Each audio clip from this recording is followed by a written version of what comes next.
So this is chapter 10, hacking web servers. Okay. It says, I love this first comment. Writing a program without bugs is nearly impossible. I would probably say that it is impossible because you can never guarantee that some applications can run 100% of the time on every application, on every OS. Okay. It says web applications also have bugs. Yes, there are lots of bugs everywhere. There's SQL injection. There's just all kinds of problems, and a lot of people can access them. Wasn't the old saying that if it was bug-free, it was obsolete? Pretty much, yeah. I mean, you know, I was, where'd we go? Yeah, we were driving to Houston, and you know how Google Maps actually updates your route based on traffic? It wasn't working. Because we were driving, Virginia had Google Maps going, and I had Waze going, and Waze routed me around the traffic, and Google Maps told her to go right through it. And thank God we went around it. Well, then I said, you know what, let me check. And even Apple Maps routed around the traffic, but Google Maps didn't, which is weird. Google Maps is usually really good. Maybe her phone wasn't connected to the internet. So it's not connected to the Yeah, internet. it was. I mean, I even brought a Google Maps and it wasn't changing. That's why I decided to change it. Waze updates Google. But it wasn't changing. Yeah, There was so maybe something that going was on with it because she came back from Houston a week before I did. We left the area about between 7:30 and 8 o'clock in the morning. She got back at about 8:30 p.m. I was home at 3 p.m.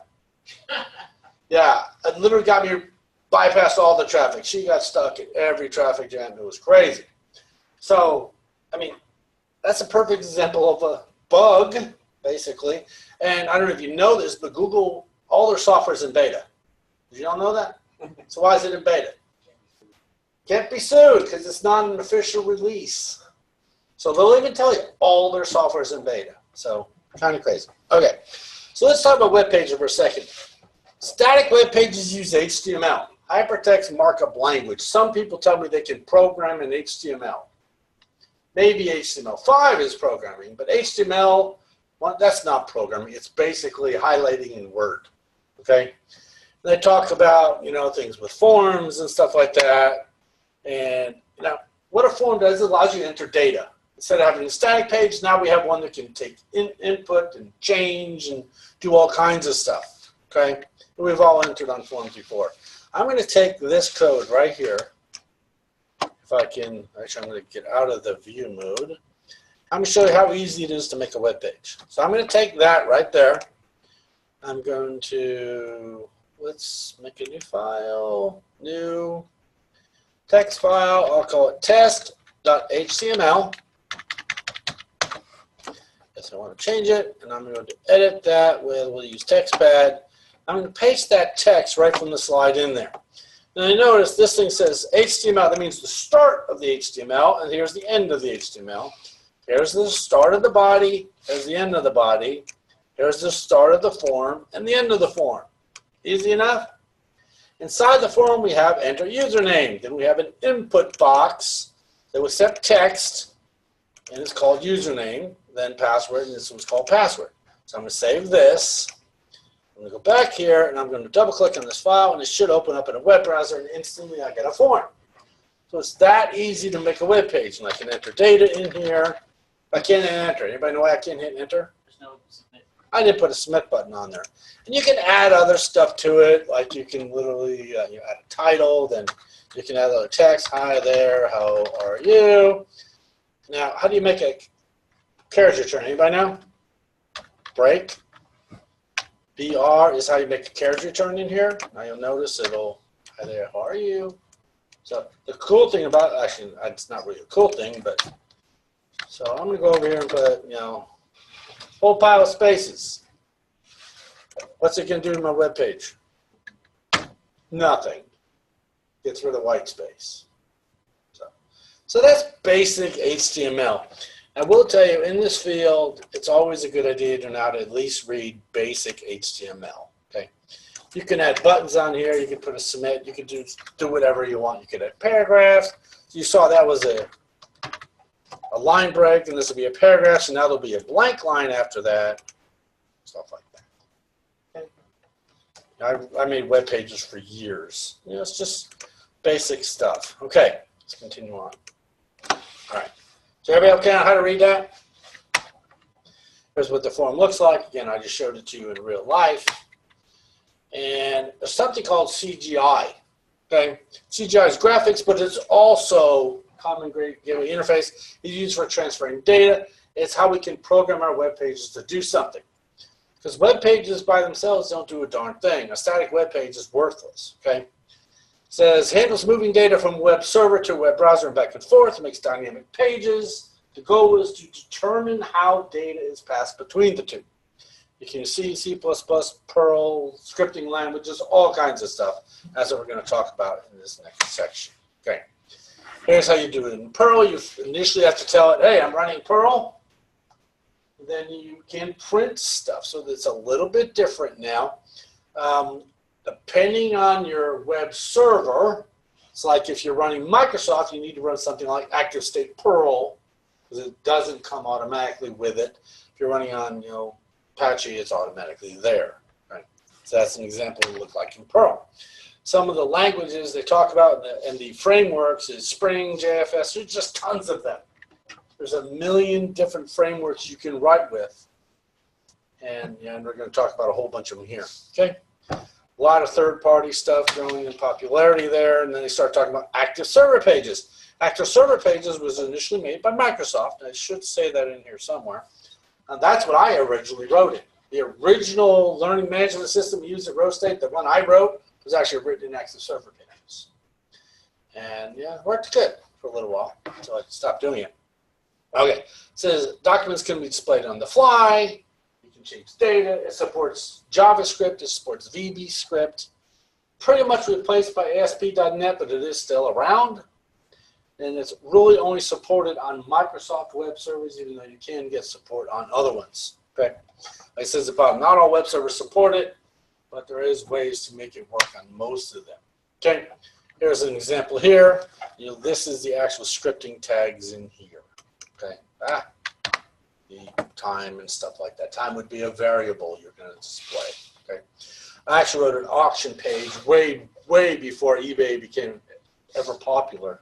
For a guy, and I wrote in an ASP, so fun stuff. It says Microsoft does not want users to be able to view the source page, which is good. You can't see it. Like HTML, you can actually see the source. Actually, I'm going to bring up a web page here real quick.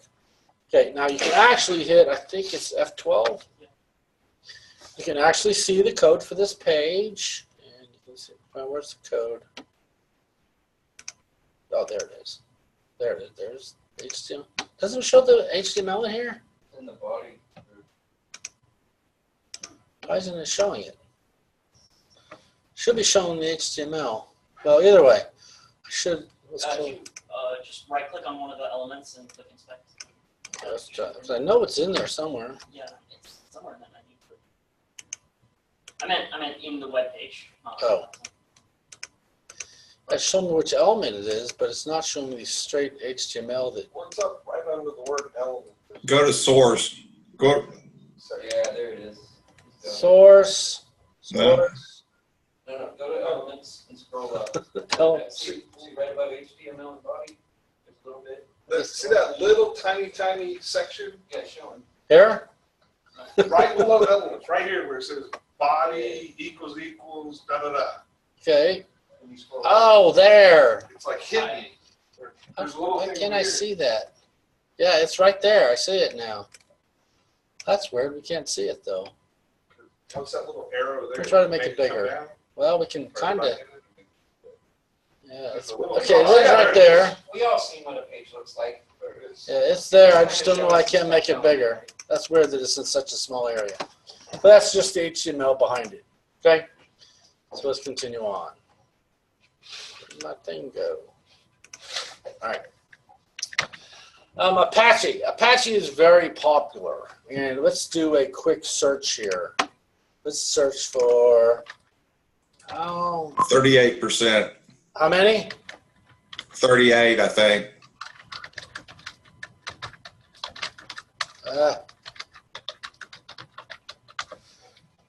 Okay, for web server stats, let's see. This was from last year.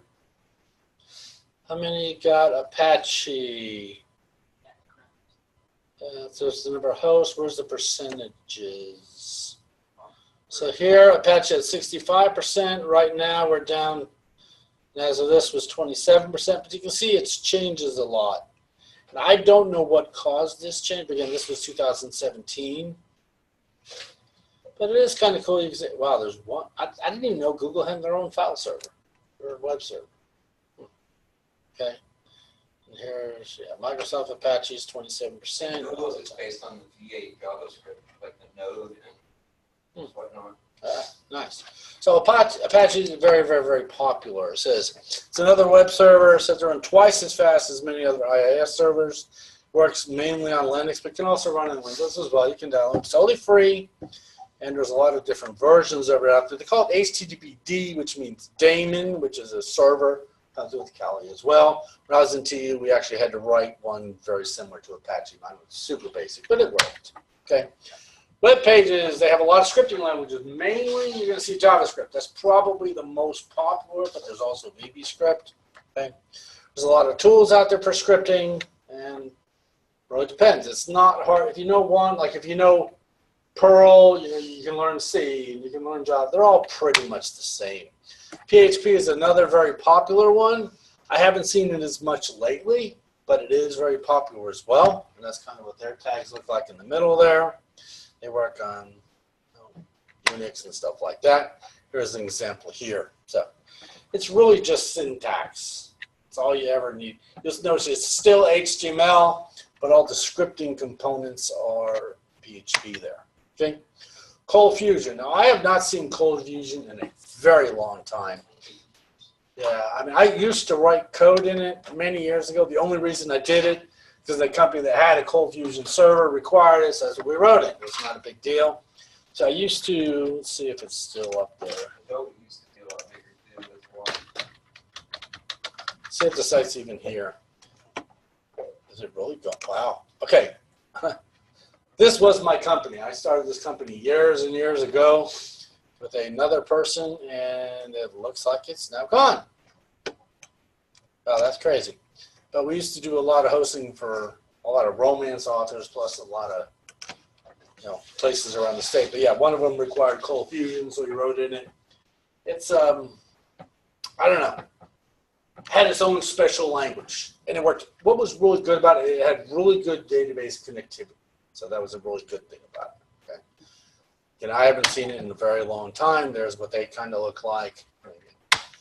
I heard it's probably dead. VBScript, I really haven't seen much of that anymore either.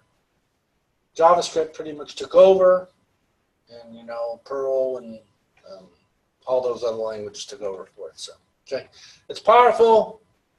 I haven't seen it lately. There's examples of that one. It's not hard. It's actually very simple to use. Like right there, you can actually just print the date because it accesses the date variable and then just prints the date. So, pretty basic stuff there. Here's what it'll look like. Okay. I can't run examples of all these for you because I don't have Perl installed, I don't have ASP installed, stuff like that, so I can't show you these examples. But okay, JavaScript's been around ever since Java's been out. It's a programming language now. It is. It's excellent. It's probably the most popular. Like I said, it is popular.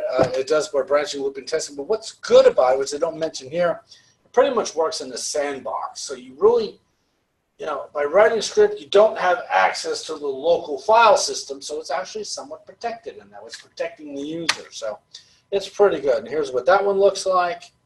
And you can make functions just like you would in the Java language, and it's not all that difficult to use. Once they did the Angular and React library, It's probably the #1 language right now. Yeah. So very, very good.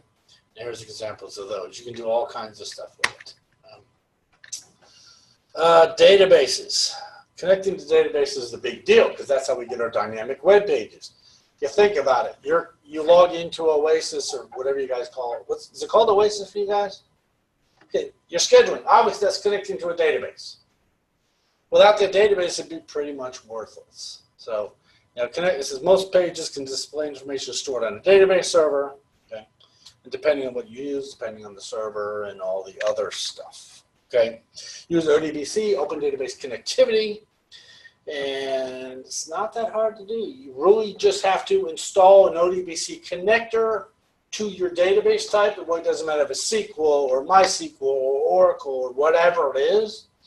That connector is what supports that for you. Then your application and your website basically just uses that connector to connect into the database. It's pretty simple to use.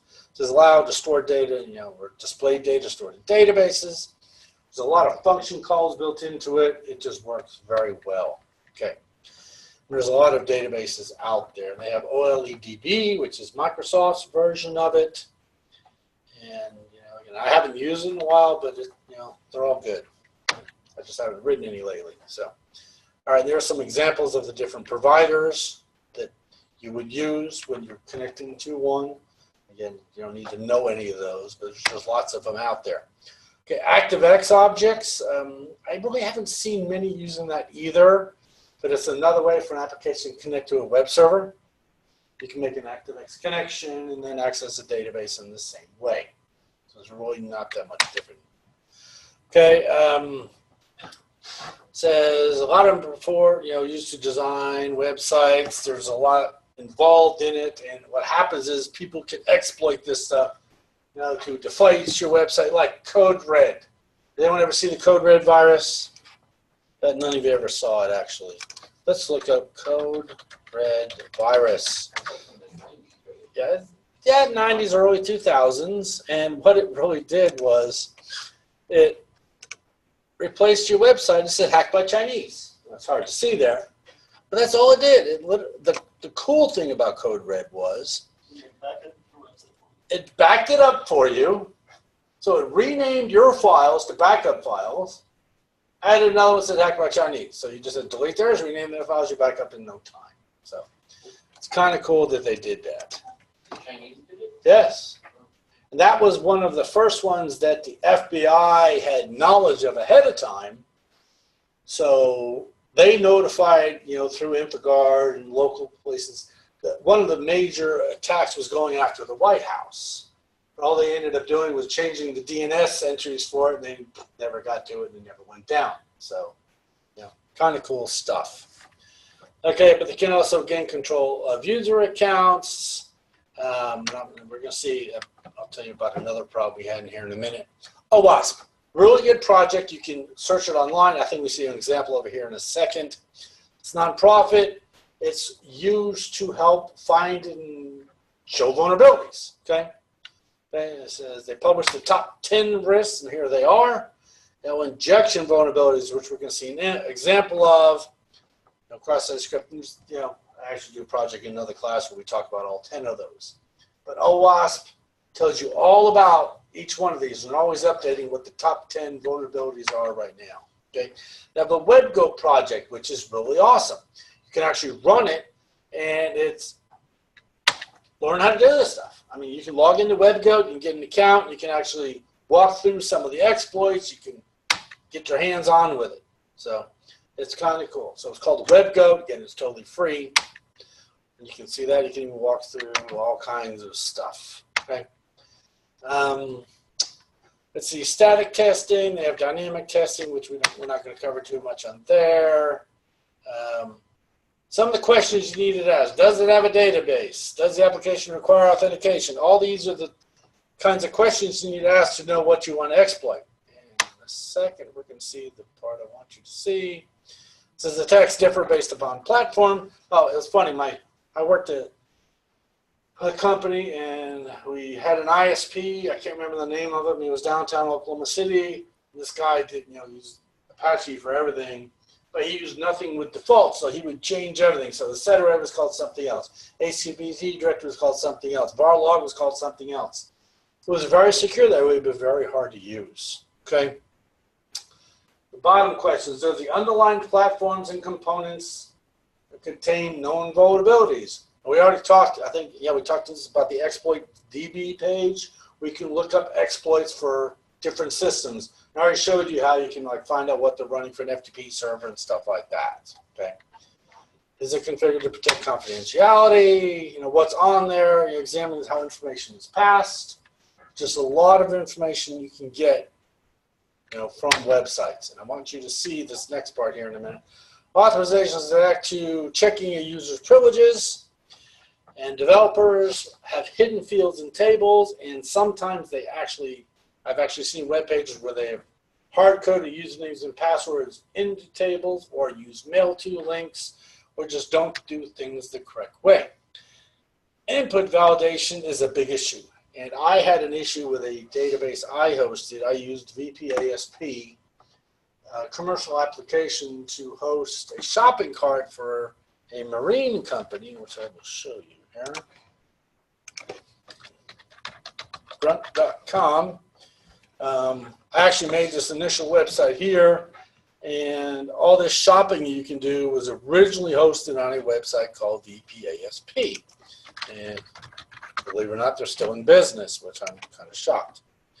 But this is VBScript.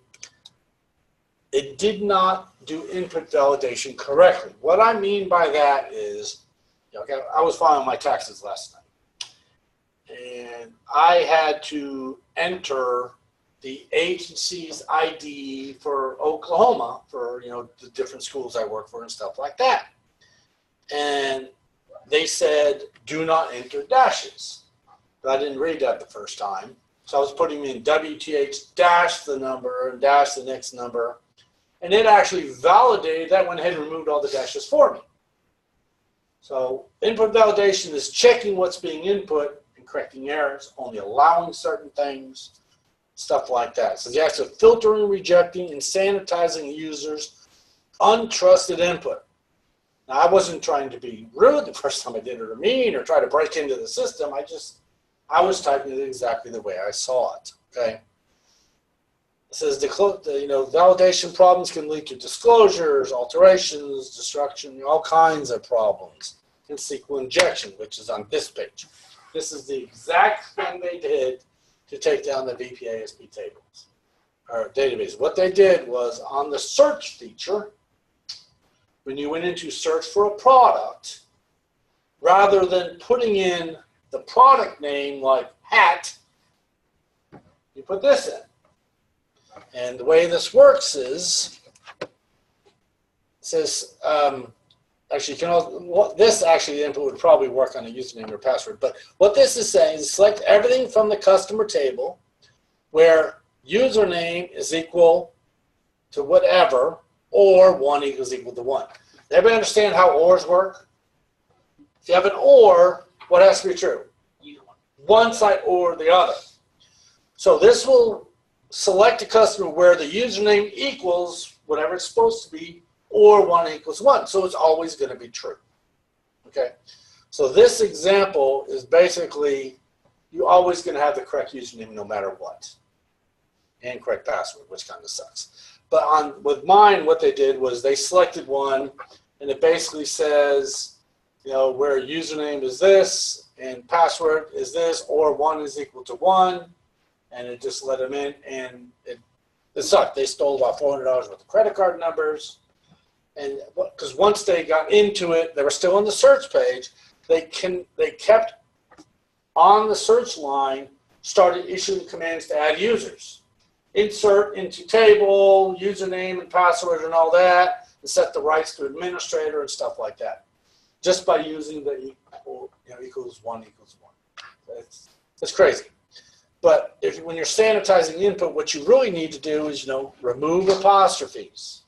Now, what are you trying to get? Is it, if you're asking for a phone number, obviously take numbers, maybe spaces, dashes, and parentheses, but don't allow anything else. Do you really need an apostrophe when you're getting a phone number?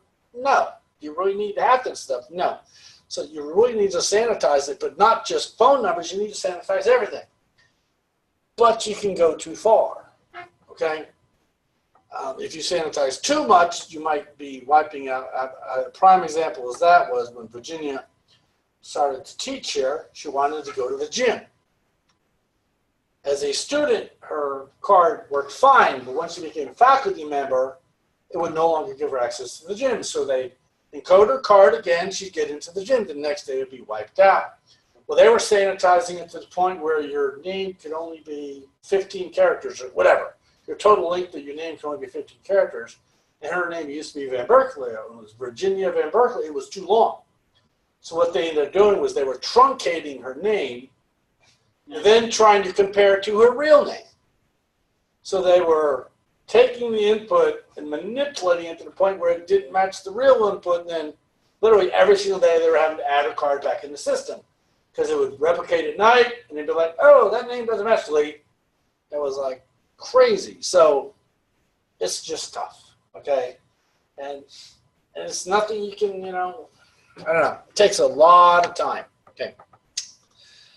Says, here you go, some things to think of. Whether you can enter text with punctuation marks, okay? Whether you can enter a single quote mark. A single quote mark is a really, really big deal because it's an SQL keyword, okay? Because you put it around strings, okay? Whether you can get any sort of database error while attempting to inject a command. If you get any error, that means at least you're connecting to the database, which means you're making progress.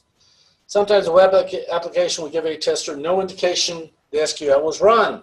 Sometimes they'll even tell you when they're connected, which is not a good thing. I'm going to show you an example of an error page real quick here. I'm going to go to, let's just go to this page. howareyu.html. I'm assuming that page does not exist. Okay. This came up. Is this a good error? What do you think? No, it's giving you detailed errors. Right. Their system is not configured to handle errors. And I asked for a page that didn't exist. And immediately told me this is running IIS, and it's running HTML2 with ASP on a 32-bit system. This is anonymous login. I mean, why are they telling me that information? They shouldn't be doing that. The physical path of the Right. I mean, look at that. D, I, netpubs, vhosts, ASP, blah, blah, blah. Why are they providing that? What they did is when they configured their IIS system, they didn't capture the errors. Again, I didn't plan that. I just happened to type it in. Now let's show one that does work. Let's go to Rose's.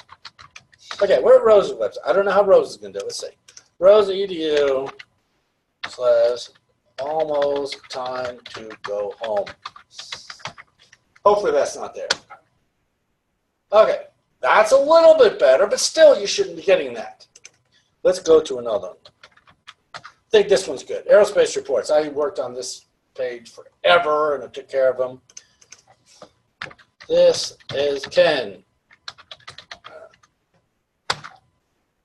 Okay, it did not exist, but at least it's not giving me anything about the system. Now, their page used to, this is different now. It used to come up and say, search keyword not found. Are you interested in registering an aircraft or whatever? They had a search page that was actually usable. So they've changed it a little bit. Let me try grunt.com. Let's see, he sold out. This guy started off by selling T-shirts and bumper stickers in a catalog. And 2 years ago, he was projected to make over $9 million.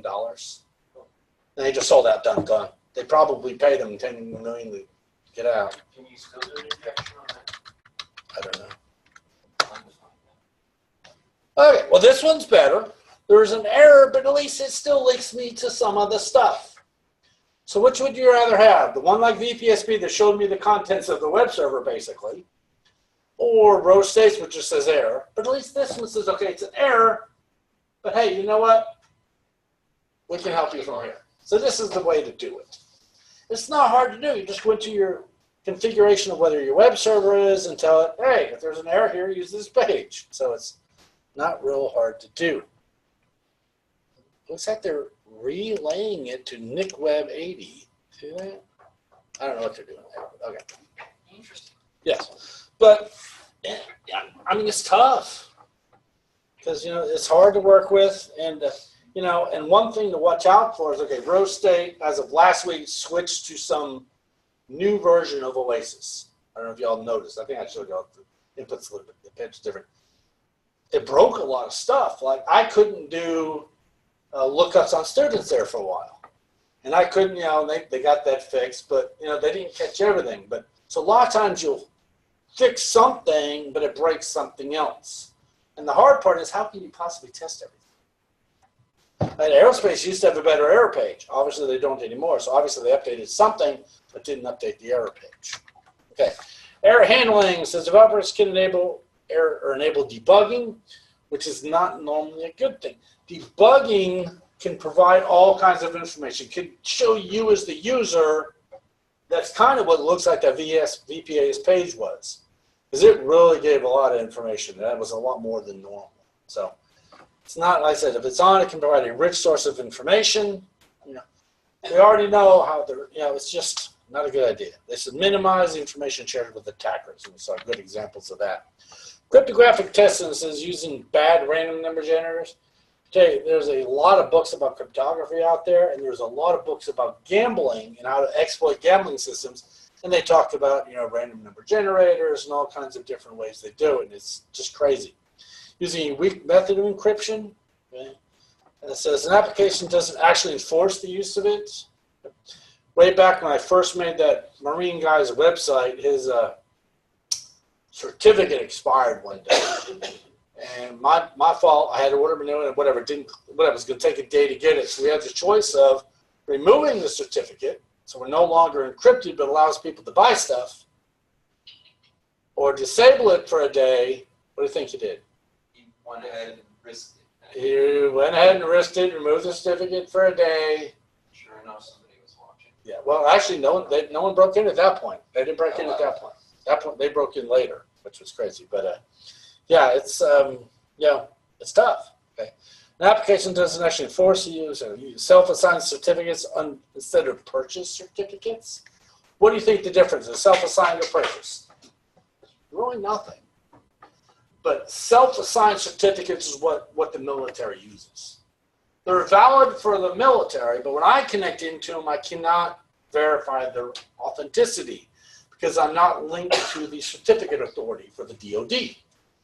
So it still works, but if I don't know better and I start getting errors, I might leave their system and not want to connect to it anymore.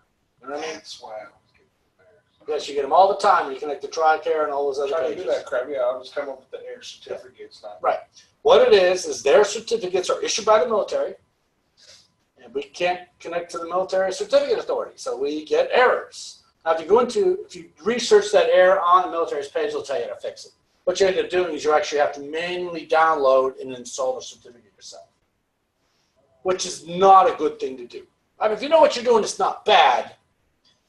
But, I mean, and also if you have a self-signed certificate, so all Ken do is going to make his own certificate to them and generate and store on this PC right here. It's probably not the most secure PC and the most secure environment, so it could technically get stolen, so that's why they say don't do that. So, make sense? All right.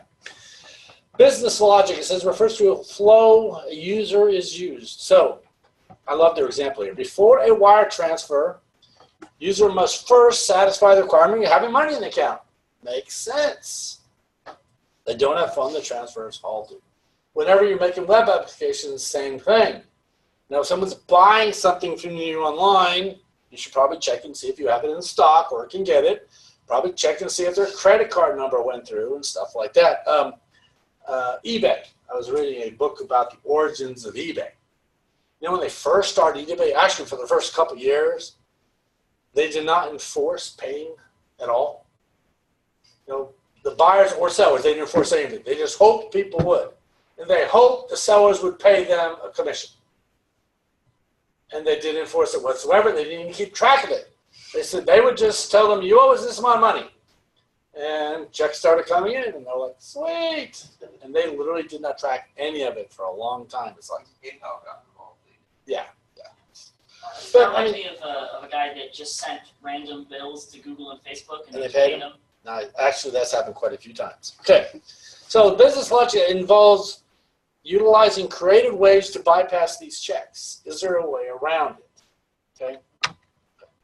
Client-side issues arise from code executing on the user's machine. A lot of that's done by scripting.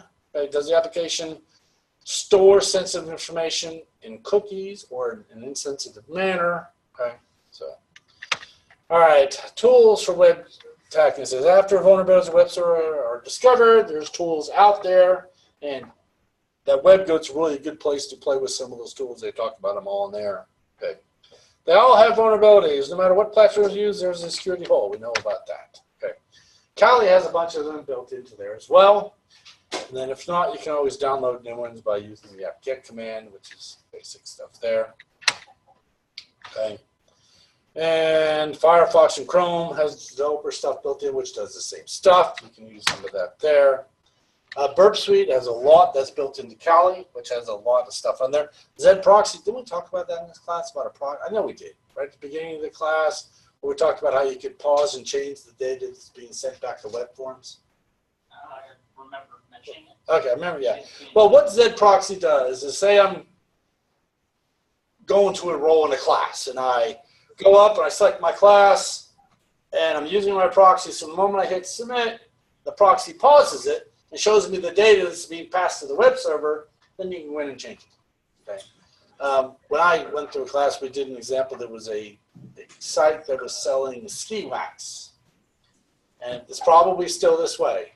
But you could go in and order your ski wax, and the moment you fill out your order form, and they actually encoded the price of the ski wax on the web page, On the client side, yeah. on the client side, which is not good.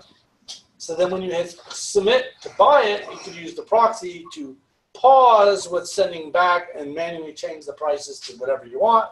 Then it sends it through, and then they charge you whatever. Okay, it's great. You know, and another prime example of an issue. Did y'all see the McDonald's hamburger hack that was released a couple days ago? How you get hamburgers for free? Well, you could go order a McDonald's hamburger, okay, for $1. Then you remove the hamburger patty, and they credit you $1.10. So now that burger costs -10 cents. You order 10 of those. So you're going to get 10 burgers with no patties, and your bill is -$1. Then you order one regular burger for $1, then you get a hamburger, 10 veggie burgers for free. That's a lot of work for a hamburger. For 10 burgers. This way, you get a hamburger for free. The hamburger And patty more than the Then burger. 10 buns and 10 orders of pickles, but it's like, who thinks of this stuff? I can just get one with my phone. Yeah, but that's what they're talking about, the business flow. Who would have thought, first of all, if you're selling a burger for $1, why would you credit $1.10 for the patty? Why is the patty? Well, I think it's because, like, on other burgers, Maybe. like, that aren't on sale, if you don't have a patty, they take off $1. I did find, you know, if you want to get a Big Mac without paying for a Big Mac, just get a double cheeseburger. You can add the special sauce, add all that, and they have all that for free. It depends on which McDonald's. Okay, so might charge you. They charge you for the stupid Big Mac sauce. Oh, wow. What'd you say? They probably use a regular shopping cart that I just add in line items. Yeah. Building one from scratch. They could. That's the only way I can take stuff out. That should have been. Nice. That's So, Hey, Ken, Yeah, Greg. Port Stagger has actually got some free online tutorials on using the Burp Suite for about 4, I think it's SQL. What's the website? What's the website? It's Port Stagger. No, Port, P-O-R-T. Oh, okay. Stagger, all one word. And then try their web security. Stagger? Or swinger. Port Stag, S-T-A-G-G-E-R? I'll shoot you the link. Okay, I was going to bring it up so people can see it on the recording. Put it in the chat. Put it in the chat. If I can pull it back up, hang on a minute. Go ahead and I'll see if I can't get it. Okay. Yeah, if you can find that, that would be great because I'll put it up here. Staging ports. Okay, but Burp Suite, like I said, he's got a website that has a lot of stuff on there. You can use examples of it. That's a pretty cool. There's also one called WAP ITI. I've never played with that. Here they talk about fuzzing. That's where you try to just submit whatever, see if it'll take it. So, crazy stuff like that. WFetch, another one which can fetch your websites and you can read all the commands that it's sending to it. Okay. Here's an example of that one. And that's about it. Did you ever find it, Greg? Yes, sir. I'm just now getting the chat. Hang on a minute. All right, we're going to get this chat link. If I can get it up. There it is. There it is. Oh, Port Swigger. You said Swagger. Well, yeah. Okay, so Port Swigger right here. So I don't know. I've never played this one, so I have to look at it. But this might, yeah, there's SQL injection. Wow, cross-site scripting. Yeah, this chapter really didn't cover that, but that's another big vulnerability. What is it? Oh, Just that's fine. if you up in the upper right hand, there's a sign in where you can create an account. Okay, cool. That dark box. You can actually create an account right here, yeah, with login. Okay. Well, that's cool. Oh, like a year or two ago, there was a cross-site scripting vulnerability in a specific Twitter app, Oh, and nice. somebody posted a tweet that if you ran that Twitter app, the tweet would reblog itself. Oh, jeez. It would find the reblog button and click on it, and then click on the confirm button. Nice, nice. All right, so there's a good thing you can try there. But yeah, so that's all we got for this chapter. You got, I think, a quiz for this chapter. Then you got the Metasploits. You can knock them out, no problem. Remember, walk through part 1, then you can do part 2. All right? All right, sounds good. I'm going to stop the recording. Thank you much, everybody.